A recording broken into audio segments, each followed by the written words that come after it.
kura-kura dan ular kobra saling berhadapan begini, apa yang bakal terjadi selanjutnya? Bersama si otak.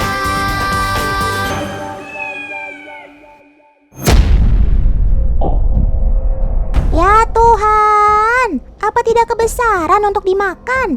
Tubuhmu kan lebih kecil. Tidak! Apa yang baru saja terjadi?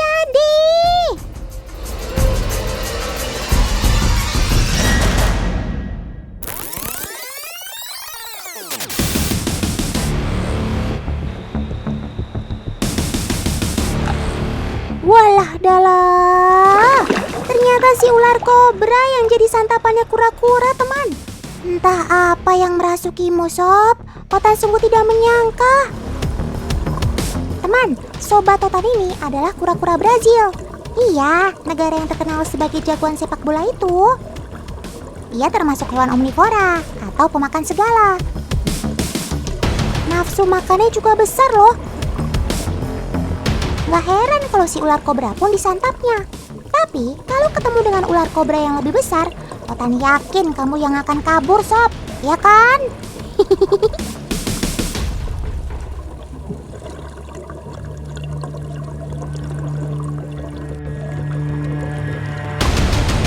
Kura-kura memang tidak punya gigi.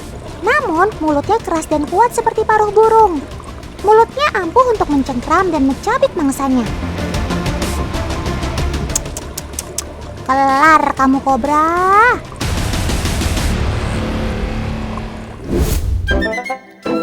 Kura-kura nggak cuma punya mulut yang keras dan kuat, tempurungnya pun nggak kalah keras, teman.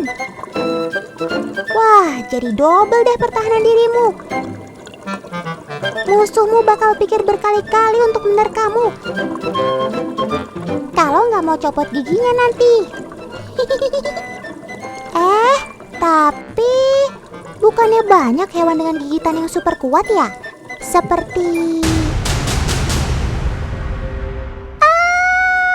Ya Tuhan! Ada buaya! Buaya! Awas ada buaya! Buaya kan salah satu hewan dengan gigitan terkuat.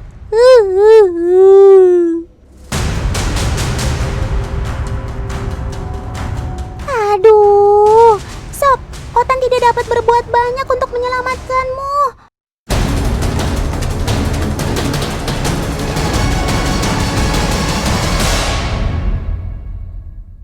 Jangan-jangan kamu lagi sariawan ya? Jadi nggak selera gitu makannya. Aduh, ini sih namanya mubazir. Buang-buang makanan saja. Tapi si kura-kura kan jadi selamat. Yeay! Ngomong-ngomong kok tempurung si kura-kura kuat banget ya. Sampai-sampai gigi buaya tidak mampu menembusnya. Sebenarnya tempurung kura-kura terdiri atas 50 tulang rusuk dengan tulang bahu serta tulang belakang. Semua menyatu untuk membentuk tempurung eksternal yang keras dan terbuat dari protein berserat yang disebut keratin. Makanya teksturnya cukup keras dan bermanfaat untuk melindungi tubuhnya. Dan pastinya ya melindungi dari serangan predator macam buaya tadi. Cakep!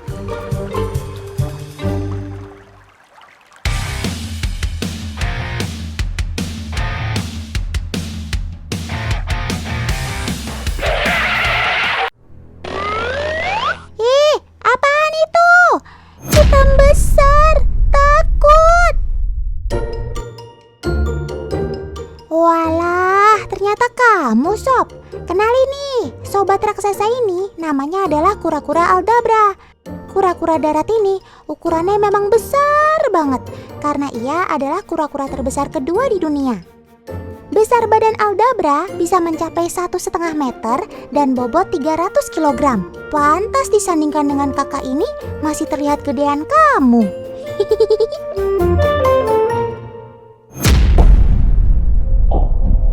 Sepertinya ada paman yang tidak suka kehadiran kita nih, teman. Duh, Otan harus gimana nih?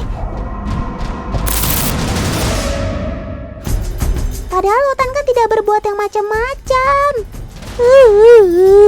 Ampun, Paman.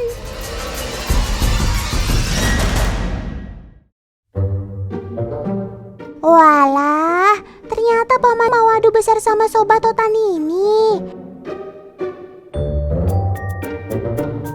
Maaf ya Paman, tadi Otan sempat berpikiran tidak baik tentang Paman. Gimana teman, sudah terlihat sama besar belum? Sobat Otan yang cantik dan eksotis ini sudah banyak dipelihara oleh para penyayang binatang loh.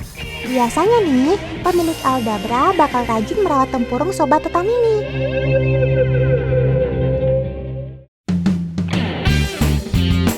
Wah, Kak Yesi udah siap-siap oles tempurung Aldabra pakai pelembab khusus tuh. Menjaga kelembapan tempurung Aldabra memang penting banget. Karena kalau tempurungnya nggak lembab, bakal mudah pecah-pecah. Dan itu bakal menyakitkan untuk sobat Otan ini. Olesi pelembab setiap habis mandi ya. Nah, si Aldabra ini mandinya setiap 2 minggu sekali teman.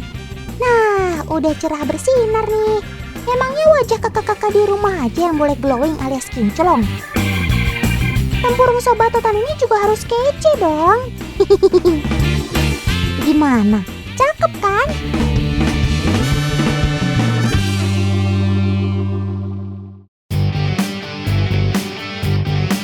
Apa?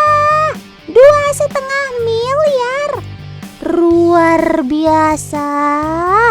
Ternyata harga kura-kura Aldabra bisa mahal banget. Yap, karena Aldabra yang satu ini punya tempurung yang sempurna teman. Hitam, mengkilap, dan mulus. Cakepnya kamu sob.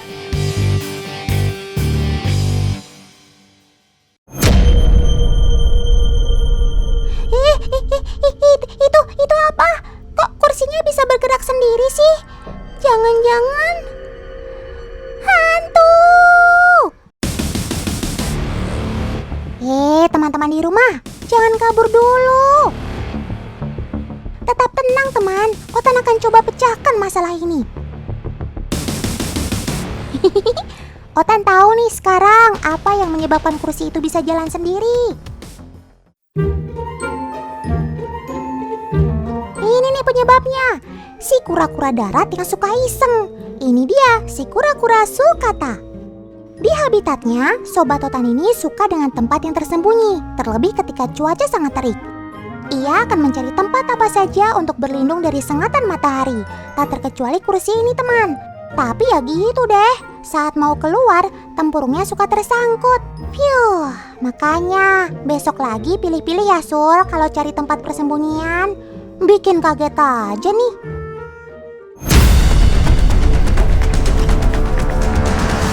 Hentikan! Sudah. Semua bisa diselesaikan dengan cara baik-baik. Sob, please, cinta damai dong. Ternyata kedua pejantan ini saling serang agar bisa menjadi pemimpin kelompok. Wah, mereka sudah saling mengeluarkan karapas. Jangan salah dengar ya, bukan kapas, tapi karapas. Karapas ini senjata andalan para sulcata. Letaknya di bawah leher dan bentuknya mirip tanduk. Dengan karapas, mereka bisa mengangkat dan mendorong tubuh lawan. Terkadang ada yang terbalik karena tidak seimbang.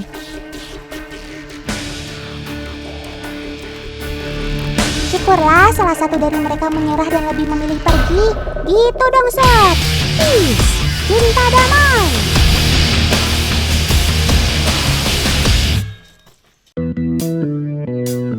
Nah, begini lebih asik.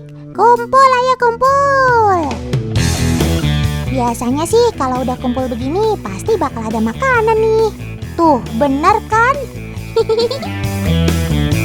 Sobat Otan kura-kura darat sulcata memang tergolong reptil yang doyan makan dan rakus teman.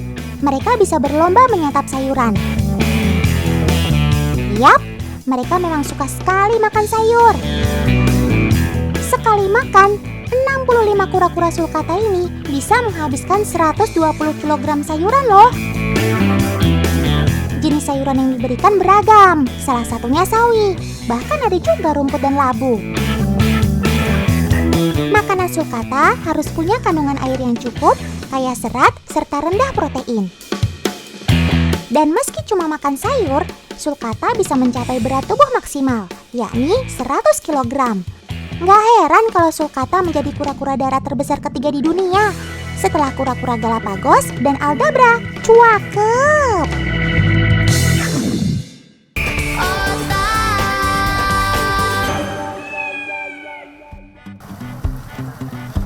Wow! Ikannya pada lompat-lompatan. Cepat banget. Wush. Cepat dan bertenaga.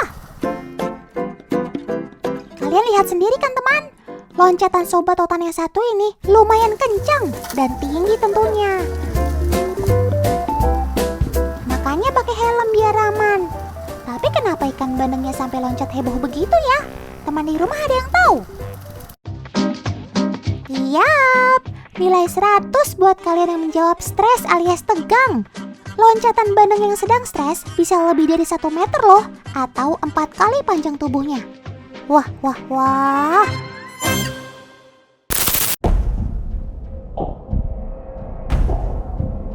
Waduh, sepertinya ini gawat deh. Otan harus laporkan. Paman petambak harus tahu kalau ada penyusup. Oh my god, penyusup ini sepertinya tahu. Dikala paman-paman petambak sibuk panen ikan, mereka masuk ke tambak yang tak terjaga. Astaga, gawat. Mana mereka bawa senjata lagi? Aduh, itu kan senjata api, senapan. Semua yang datang bersenjata lengkap. Aduh. Paman, sudah paman. Jangan teruskan niat kalian. Minta ikan secara baik-baik kan bisa. Tembakan mereka berhasil kena sasaran. Habislah sudah kalau begini. Tuh lihat, si ikan kena tertembak. Tapi kayaknya ada yang janggal deh. Walah, Otan tahu. Paman-paman ini bukan orang jahat yang hendak mencuri ikan. Mereka justru membantu pemilik tambak untuk menangkap hama di tambak. Ikan mujair dan ikan nila juga termasuk hama tambak di sini. Mereka masuk ke dalam tambak bandeng melalui saluran-saluran air kecil. Terkadang mereka menghabisi anakan ikan bandeng yang masih kecil. Tentu gawat kalau mereka dibiarkan. Bisa habis ikan bandeng milik paman petambak. Ngomong-ngomong, paman-paman penembak ikan ini keren juga. Mereka memakai alat tembak hasil kreasi. Sebenarnya sih ini senapan angin, tapi senapan ini berhasil diubah bentuknya dan menggunakan peluru yang menyerupai anak panah atau anak sumpit. Peluru ini dinamakan juga passer. Itulah sebabnya paman-paman yang tergabung dalam perkumpulan hobi menembak ini menamakan kelompok mereka dengan nama passer mania. Nah, kena lagi. Wes. Tembakan paman ini memang jitu. Padahal ikan mujair liar biasa sembunyi di dekat semak atau tanaman air.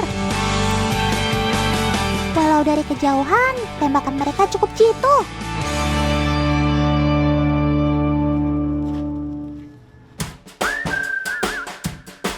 Siapa sih yang gak suka dengan kelezatan daging ikan bandeng yang gurih? Teman-teman di rumah pasti suka juga kan? Tapi sayangnya, banyak orang malas makan ikan bandeng karena takut tersedak duri-durinya yang banyak. Eits, jangan khawatir, Otan punya solusinya kok. Yuk kita lihat paman chef yang akan memberi tips untuk mencabut duri bandeng. Ada 2 cara nih teman. Cara yang pertama, pijit-pijit terlebih dulu badan ikan bandeng hingga ke bagian ekor. Kemudian pukul-pukul seperti ini. Jangan terlalu kuat ya. Tujuan dilakukan ini agar bagian tulang ikan bandeng terlepas dari dagingnya. Nah, yang terakhir, tinggal cabut bagian duri bandeng dari pangkalnya di bagian kepala. Seperti ini. Wih, keren ya! Dalam sekejap duri-duri bandeng langsung tercabut semua. Oke, sekarang perhatikan cara yang kedua ya teman. Belah dua badan ikan bandeng. Lalu beri goresan di ruas tubuhnya.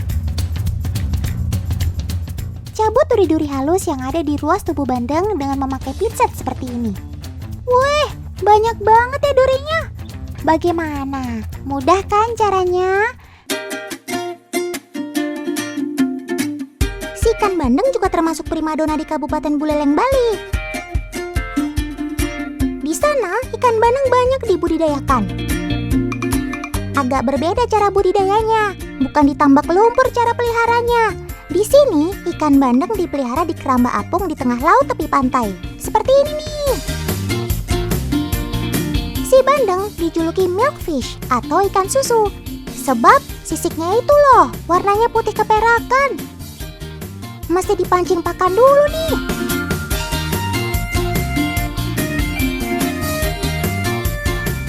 Nah, bener kan? Asal cium bau makanan, langsung nongol deh. Kalau di keramba apung, ikan bandengnya lebih mudah terlihat jelas daripada di kolam tanah. Ikan bandeng bisa dijumpai di Samudra Pasifik dan Samudra Hindia. Tubuhnya langsing menyerupai torpedo. Ini membuat bandeng menjadi salah satu perenang tercepat.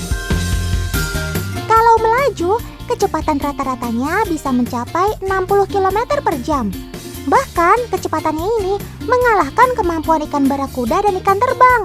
Kermaks alias keren maksimal. Kalau lagi berenang, si bandeng ini akan terus berputar-putar. Seperti membuat pusaran air ya. Apa kamu nggak pusing ya sob? Otan saja jadi pusing nih liatnya. Bandeng memang merupakan ikan yang sangat aktif. Dia akan terus bergerak. Bahkan ia sangat gemar berenang melawan arus. Sobat otan di keramba ini sedang dalam proses pembesaran. Umurnya sudah 3 bulan. Jadi kira-kira butuh waktu 2 bulan lagi agar mereka siap dipanen. Oke, sip deh paman. Kalau panen nanti undang otan ya.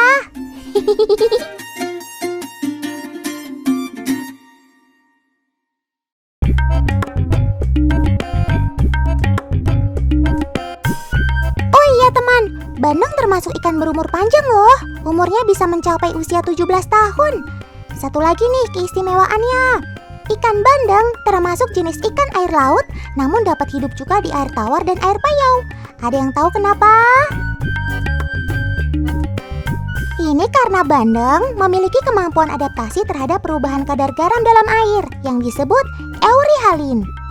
Ginjal bandeng punya peran penting untuk menyeimbangkan kadar garam di dalam tubuh dan lingkungan sekitarnya, sehingga ia bisa menyimpan garam atau membuang kelebihan garam dalam tubuhnya.